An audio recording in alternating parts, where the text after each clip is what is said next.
Anduin finally returns as king of the Alliance. Oh, man. You know, Anduin's been through a lot. I feel like he gets a bad rap, man. Guy lost his mom at a young age, lost his father at a young age, had to lead a kingdom. Turns out one of the people he trusted was a fucking dragon. The other person he trusted eventually became the Lich King. Like, a lot of shit going on in Anduin's life, okay? The man's had some problems to deal with. Not to mention he had to deal with the entire war in Battle for Azeroth as well. But he's returning. Hopefully. Manduin is returning as the King of the Alliance. Let's see what the lore has to say about Anduin's return to the throne.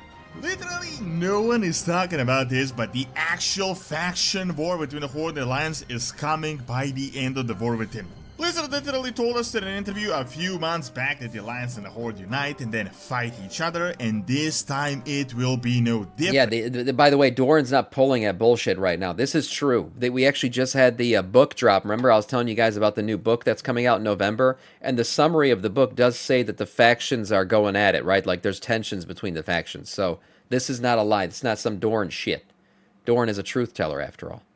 In the World Soul Saga. Together with this, we are facing the biggest threat to Azeroth ever. I know this happens every 2 years, but literal titans are coming to Azeroth, Void Lords, the Light, as well as the actual World Soul is being converted as we speak, and the Alliance will have to be united more so than ever. Anduin had his little episode of soul searching and losing the Light, being a nomad with no purpose, but everything is hinting that he's going to return back to the throne real soon. He already got his Light back, he's getting his confidence back, and now that the Alliance needs a Vryn more than ever, it is very likely that it will also get their king back. Yeah. I think it's going to happen. Oh, we got an ad. I think it's going to happen. Anduin is going to return. The whole thing is, will Turellian just readily give up the throne, considering all this shit that's going to be going on with the Void and the Light and everything?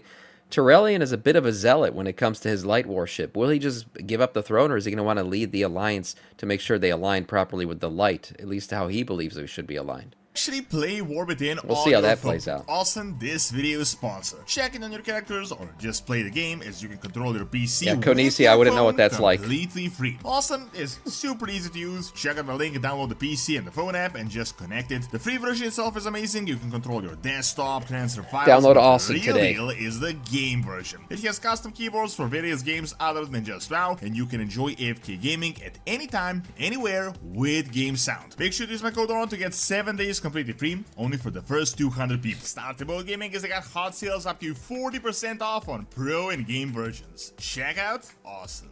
Check it out. Yeah. So Anduin's disappearance. Yeah. By the way, I've seen that one before, Jaway. The fanfic that Anduin's actually Arthas' son. Because Anduin's mom slept with Arthas or something like that. I highly doubt that's true. I don't think that's ever going to be revealed at some point. I think just he's Varian's son, but he's been through a lot of shit.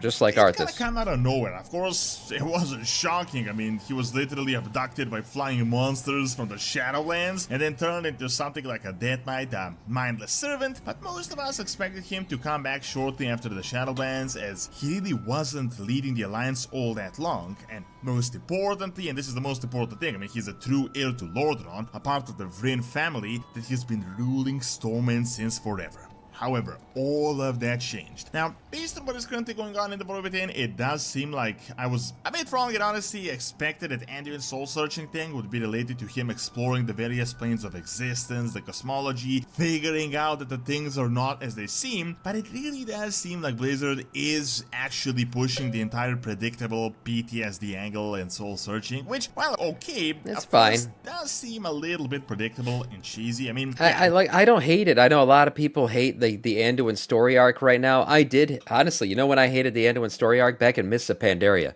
when Varian was trying to get in there and get shit done, and Anduin was just running around, finger-popping Rathian's asshole all over Pandaria, talking about how war is a bad thing. That version of Anduin used to piss me off. This one, at least, like, he understands war, shit happens, man. Bad things happen in this world, and you just got to deal with it, and he's trying to deal with it. And, him and Thrall's relationship, I think, is pretty cool. I think Anduin's becoming a man, and I like where his story's going right now. A little bit predictable and cheesy. People call him a crybaby. Guy's been through so much. Shit, man. Cut him a break.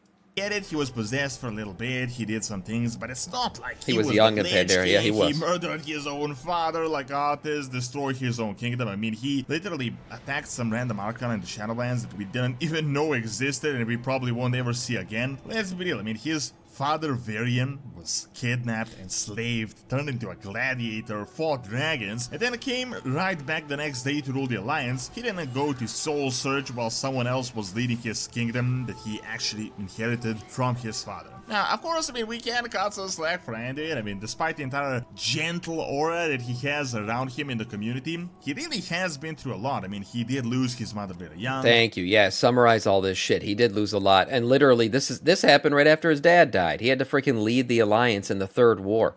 That's crazy ass shit.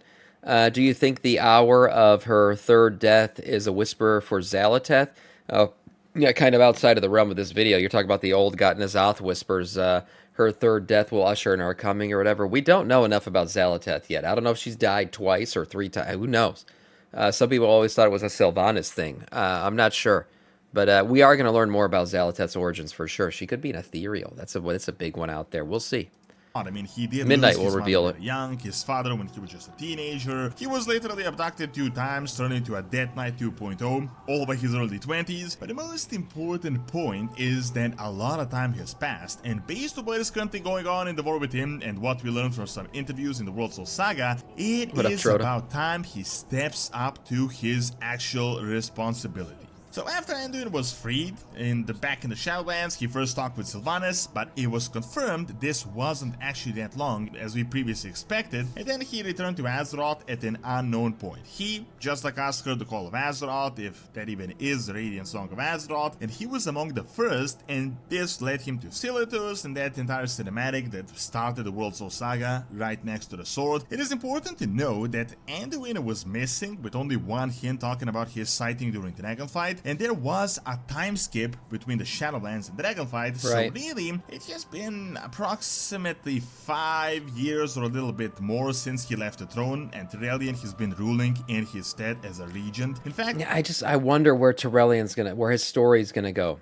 Because, you know, all this light and void shit, it's going to be really hard for Tyrellian to see the other side of things, for sure. He is very much devoted to the light, and if it turns out the light is not like the ultimate good guy, how is he going to react to that? Will he accept that? Think about it, by this point, I mean, Tyrellian has been king longer than Anduin was, based on the Shaw timeline super that we sus. know, but all of that is about to change. As I said, it was confirmed Blizzard really is pushing that angle of soul searching and him being lost, and there was actually a lot of progress with Anduin throughout this expansion. Most importantly, he met Farin Lothar, he met with the new Arathi humans that he never knew about, and he started actually doing things and working with the Alliance again. I mean, he's not just some nomad anymore. However, all throughout this journey, they built a gradual return of him, from a broken and lost man into a more confident figure. First, he talks about how the light has abandoned him, how he will never get it back, how he's not worthy, he doesn't even know what is true anymore. Then there are multiple attempts where he tries to get the light back, and then in that cinematic where Khadgar returns from Xal'atath's grasp, he needs the light more than ever, and he actually gets it back, and he manages to do yet another resurrection.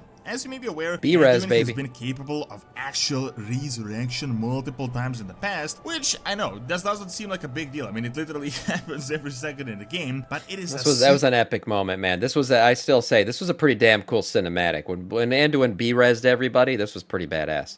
And yeah, he did it to Khadgar too. So yeah, Anduin is a canonized reser, man. This guy's brought people back. Now, usually the way that I've read the canon is somebody's not actually dead. They're literally like 1 HP. And that's how reses work. So, like, people will say, oh, why didn't he res, you know, insert dead character here, whatever, whoever.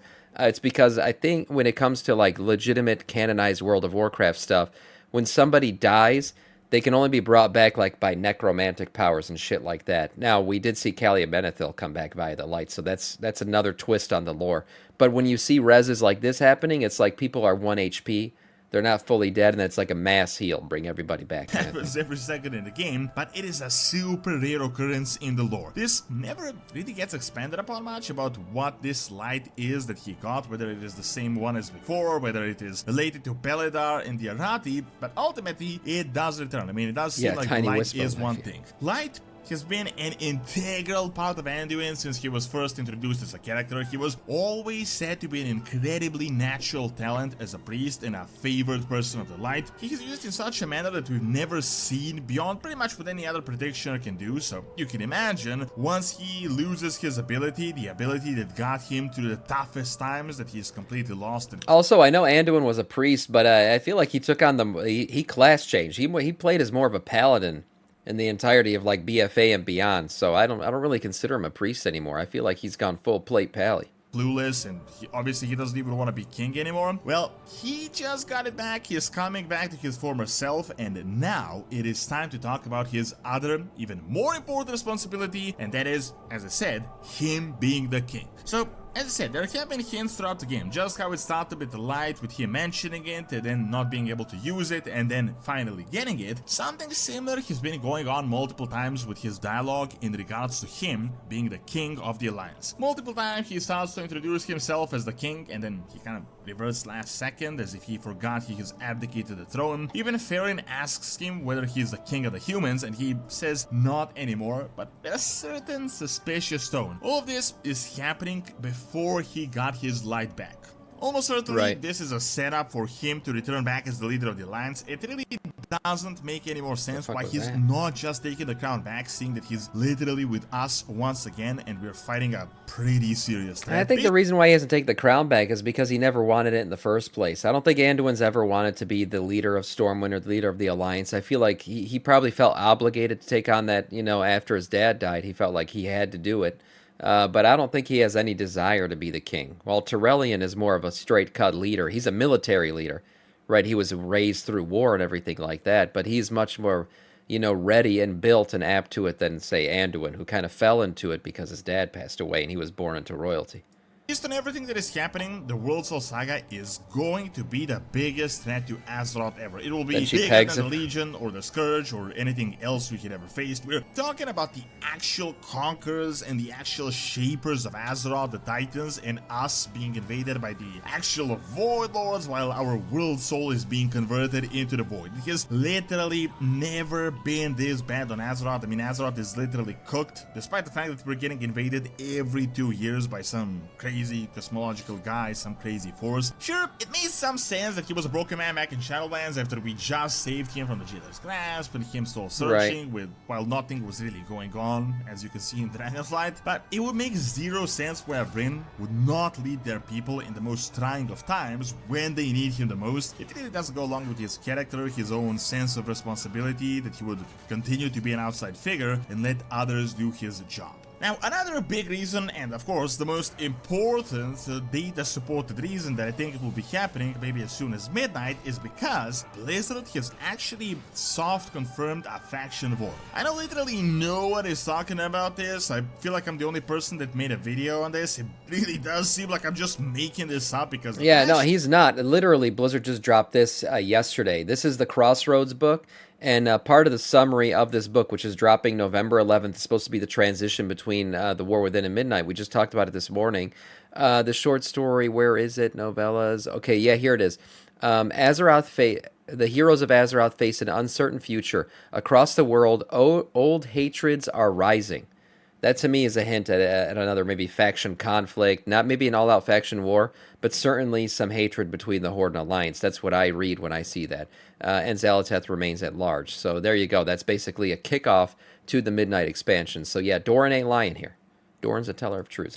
So far are really as good as United. Skirmishes, we might maybe, as well yeah. just get rid of them. But a few months back, Blizzard did come out with an interview talking about how soon something will happen and we won't be as friendly as we are right now. That's true. The way the interview was framed is that this won't be BFA or some crazy worldwide faction war once again, but it will also break this factions uniting that has been an ongoing theme these past few expansions. They said that the Horde and Alliance constantly ally against external threats, lights and then battle each other, and this time it will be no different. I'm almost certain this will be related to Midnight. I mean, the entire area that will be the focal point of Midnight, Quel'Thalas, and potentially the upper portion of the Eastern Kingdoms is incredibly divided when it comes to the factions. It is the former land. I do think that Quel'Thalas and Silvermoon as a whole is going to be it's going to be a faction city, cross-faction city at the end of the day when they remodel it all. Of Lordaeron, the former lands of Turalyon, who is currently leading the alliance. Quel'Thalas is also allied with the Horde. This is the birth lands of his wife Illyria. Then we got Vorgien, the Arathi in the Arathi Highlands. We got the new Arathi Kingdom that we're yet to discover that is very likely not friendly to us. Furthermore, the Light is set to return in a big way in Midnight, as they did say that we will defeat the Void in the final battle together with the forces of the Light. Almost certainly Anduin will just have to get it together and get back as the king. In my opinion, since they don't seem to be turning Turalyon into the bad guy that we previously speculated about for years, a million times before, it might make sense that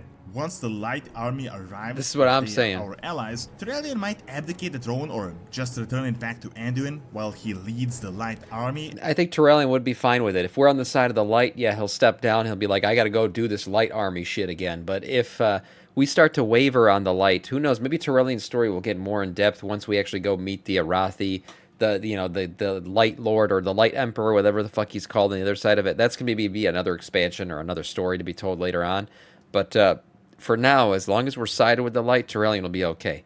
If we deviate from that, I think he's going to have issues. As remember, I mean, other than the region king of the alliance, Turalyon is the actual leader of the army of the Light. So someone will have to lead this Light army. Overall, though, as I said, Anduin, even now in 11.1, is no longer the broken man crying in that opening cinematic. He already got his light back. We're getting a grip on what is going on, and it is really about time that he is going to return. Personally, I'm super curious how this faction war is going to turn out, because it doesn't make any sense right now. The Horde is also kind of leaderless, with their creator Troll pretty much being on the same path as Anduin, which again will have to change if they do get into conflict. It wouldn't make much sense for the alliance to be led by a king while the Horde is led by like a dozen different random characters. In fact, can you even name all the current Horde leaders right No, now? but I thought milk your moose, you Canadian beaver, milk your moose, milk your moose, milk your moose, milk your moose. Jesus Christ. I was going to say, no, I thought the whole thing behind the Horde not having a single leader was that all their single leaders had basically fucked up for the most part. So they decided, okay, since the Garrosh and the Sylvanas fucked ups and all this shit, we're just going to go with a council instead of a leader. And that's why I thought the Horde did that. I don't think that's why they did it. So I don't think they are going to go back to a single leader, actually. Yeah, fucking milk your moose. What the hell does that have to do with anything? Now, without actually googling it, the War Within is just a warm-up for the World Soul Saga, so not much is going on right now, but soon things will change, the factions will change, and we are going to see change in leadership for both the Horde and the Alliance as we get into Midnight. Thanks for watching. Check out my video on why literally no one is playing these specific races by clicking on the screen, and check out my second channel for raid by clicking on the screen as well. See you next time! A great video. Yeah, great video. Anduin coming back is something that I've actually wanted for a little while now. I want Anduin to return as a man because King Varian was one of my favorite characters in the entire game. I loved Varian, man. That's a man's man. And I want Anduin to become that as well. So hopefully he does retake the throne.